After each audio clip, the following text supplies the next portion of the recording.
In the bustling heart of Kampala, near the noisy stage and BOAs, lived a man named Jjemba. He was tall and broad-shouldered, with sharp cheekbones that gave his face a proud, almost arrogant look. His skin was a rich, deep brown, his eyes narrow and always scanning like he was judging everyone around him. He kept his hair neatly cut low, and he favored crisp white shirts tucked into dark trousers, a shiny watch on his left wrist that caught the light whenever he waved his hand dismissively.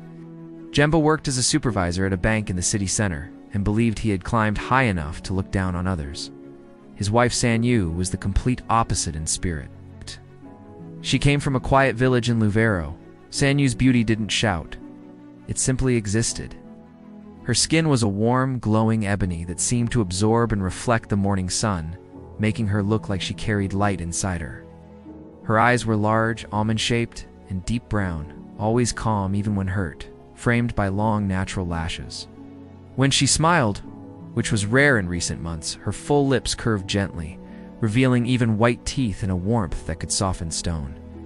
Her hands were slender with long fingers, slightly calloused from village work long ago, yet graceful when she served food or folded laundry. She often wore simple kitten's dresses in bright oranges and yellows with bold patterns, tied neatly at the waist, showing off her modest but elegant figure. To Jjemba, though, none of this mattered. She's just a village girl, he would mutter to colleagues over lunch at the bank canteen. He believed marrying her had been an act of charity, rescuing her from dirt roads and bringing her to tarmac and neon lights.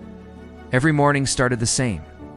Jjemba sat at their small wooden table in their two-room rental house, wearing his pressed blue shirt and black tie, sipping black tea from a white mug. Sanyu moved quietly in her faded green kittenj, her dark hair wrapped in a matching headscarf. Her hands trembled slightly as she placed fried eggs and chapati before him. "Sanyu, why do you always hold the plate like that so clumsy? Can't you serve like city women?" Jemba's narrow eyes narrowed further as he pointed with his manicured finger.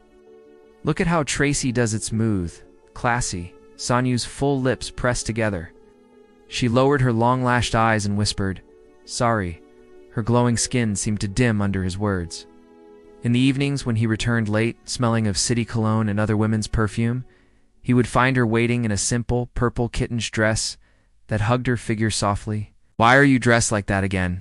The color makes you look even more village," he snapped, waving his dark hand dismissively. Sanyu's slender fingers twisted the hem of her dress as she nodded silently. One humid Saturday afternoon, Jjemba invited work friends for Nyama Choma in their small compound. Sanyu wore her best kittenja, vibrant red one with yellow flowers, her glowing skin shining under the sun, her calm eyes trying to hide nervousness. Her hands steady as she carried trays of goat meat, roasted maize, and cold sodas. Jjemba, in a sharp gray shirt and dark trousers, laughed loudly to his friends. "You see this one? She didn't grow up with these things. Village life, eh? It's very different from our city style." He gestured at Sanyu with his strong hand, his narrow eyes gleaming with cruel amusement. The guests shifted, chuckling awkwardly. Sanyu's warm smile faded. She lowered her head, her long lashes hiding the hurt in her deep brown eyes, and continued serving quietly. Among the guests was Kato, Jemba's longtime friend. Kato was of medium build, with a kind round face, soft dark eyes that reflected patience, and large gentle hands that spoke of hard but honest work. He wore a simple navy polo shirt and khaki trousers. When Jjemba mocked Sanyu again, "She still says Wasuza Tia, like we re in the Shamba." Kato's soft eyes hardened. "Jjemba, my brother, this is not right," Kato said firmly, his voice low but steady. "That woman is your wife. You don't ridicule her in front of people." Jjemba laughed it off, waving his hand. "Relax, she knows I'm joking. If I don't correct her Uganda, who will?" That night, under the slow-turning ceiling fan, Sanyu lay awake. Jjemba slept soundly beside her in his white vest, his chest rising and falling. Sanyu's glowing skin felt cold now. Tears slipped from the corners of her large almond eyes, tracing paths down her smooth cheeks. Her slender hands clutched the bedsheet. She whispered prayers. God, not happiness anymore, just strength. Her full lips trembled as she asked silently if coming from the village was truly a curse. Tracy was everything Jjemba admired. Was light-skinned with sharp, confident features, high cheekbones, bold red lips always painted perfectly, and bright hazel eyes that sparkled when she laughed loudly. Her hair was in long weaves, glossy and straight. She wore tight black dresses that showed her curves, red high heels, and gold jewelry that clinked when she moved her slim manicured hands. Jjemba began spending evenings in the guest room, his phone glowing as he whispered to her. Sanyu, in her soft blue nightdress, heard his laughter through the thin walls. It pierced her heart. Her dark hands covered her ears as she turned to the wall and cried quietly. Sanyu trusted Tracy. Tracy had visited often, eating luembo in their home, laughing with Sanyu. Sanyu's warm smile appeared when Tracy arrived in her flashy yellow dress. Over phone calls, Sanyu poured out her pain. Tracy, Jjemba says, I'm too village. I cry every night. Tracy's hazel eyes, Sanyu imagined, softened as she replied, Be patient, sister. He doesn't know your worth. But after hanging up, Tracy texted Jjemba. She cried again. Says you embarrass her. Then she laughed with him about the village girl. One evening, Sanyu returned early from Nakasera market, a basin of fresh engage on her head, her orange kitenge dusty but bright. Her glowing skin shone with sweat, her large eyes hopeful. She opened the door and froze. Jjemba and Tracy were locked in a kiss on the sofa. Tracy's red lips on his, her slim hands on his shoulders. The basin crashed. Fish scattered. Sanyu's slender hands shook. Jjemba sighed irritably. Sanyu, we need to talk. Tracy straightened her tight black dress, avoiding Sanyu's tear-filled eyes. Jjemba's narrow eyes were hard. This marriage isn't working. We're not on the same level. Tracy said nothing, her silence louder than any insult.